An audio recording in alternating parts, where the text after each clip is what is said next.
ஆன்மீக நேயர்களுக்கு அன்பு வணக்கங்கள்.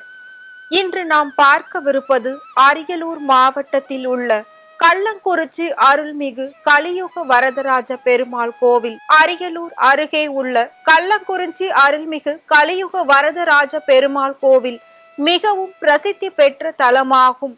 திருப்பதி செல்ல முடியாத விவசாயிகள் இந்த ஆலயத்தில் உள்ள கலியுக வரதராஜ பெருமாளை தங்கள் வயலில் பயிரிட்ட விளைச்சல் நல்ல மகசூல் கிடைக்கவும், தங்களது விவசாயத்திற்கு உறுதுணையாக உள்ள ஆடு மாடுகள் பூரண நலத்துடன் விளங்கவும் வேண்டிக் கொண்டு ஆண்டு திருவிழாவின் போது தங்களது வயலில் விளைந்த தானியங்களையும் ஆடு மாடுகளையும் காணிக்கையாக செலுத்துவது வழக்கம். இதனால் இக்கோவில் தென்னகத்தின் திருப்பதி என்று அழைக்கப்படுகிறது. திருச்சி, தஞ்சாவூர், நாகை, சேலம், விழுப்புரம், கடலூர் ஆகிய மாவட்டங்களை சேர்ந்த பல லட்சம் மக்களின் குலதெய்வ கோவிலாக இந்த கோவில் இருந்து வருகிறது. இந்த சிறப்பு பெற்ற கலியுக வரதராஜ பெருமாள் கோவில் ஆண்டு பெரும் திருவிழா கடந்த 6ஆம் தேதி ஸ்ரீ ராம நவமி அன்று கொடியேற்றத்துடன் தொடங்கியது. தினம்தோறும் அருள்மிகு வரதராஜ பெருமாள் சூரிய வாகனம், சிம்ம வாகனம், புன்னைமர வாகனம், யானை வாகனம், குதிரை வாகனம் உள்ளிட்ட பல வாகனங்களில் வீதி உலா வந்து பக்தர்களுக்கு அருள் பாலிப்பார். 5ஆம் நாள் திருவிழாவான வெள்ளி கருட சேவையை தொடர்ந்து 7ஆம் நாள் திருவிழாவான திருக்கல்யாணம் வெகு விமர்சையாக நடைபெறும். 9ஆம் நாள் திருவிழாவின் திருத்தேர்கள் வீதி உலா நடைபெறும். விடியற் காலையில் மலர் மாலைகளால் அலங்கரிக்கப்பட்ட ஸ்ரீதேவி பூதேவி சமேத வரதராஜ பெருமாள் தேரடி மண்டபத்தில் எழுந்தருளுவார்.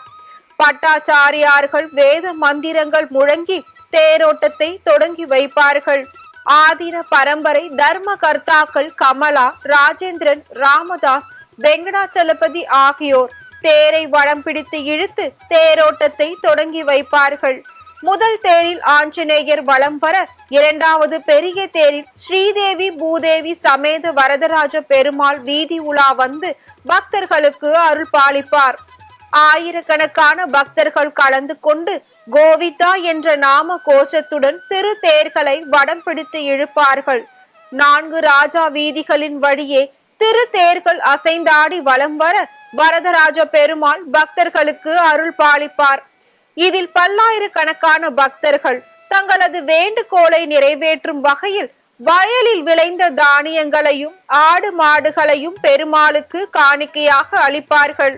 பக்தர்களின் வசதிக்காக திருச்சி, தஞ்சாவூர், பெரம்பலூர், கும்பகோணம், சேலம், கடலூர் உள்ளிட்ட பல்வேறு ஊர்களில் இருந்து சிறப்பு பேருந்துகளும் இயக்கப்படும்.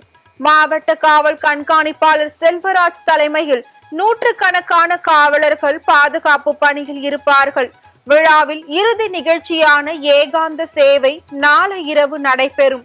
திருக்கல்யாணம் மற்றும் திரு தேரோட்டம் முடிந்து ஏகாந்த நிலை, அதாவது சந்தோஷமான மனநிலையில் உள்ள வரதராஜ பெருமாளை நேரில் சந்தித்து தங்களது தேவைகளை கேட்கும் பக்தர்களுக்கு வேண்டியவர்களுக்கு வேண்டியவனை தந்து அருள் பாலிக்கும் நிகழ்வான ஏகாந்த சேவை நாளை இரவு நடைபெறும்.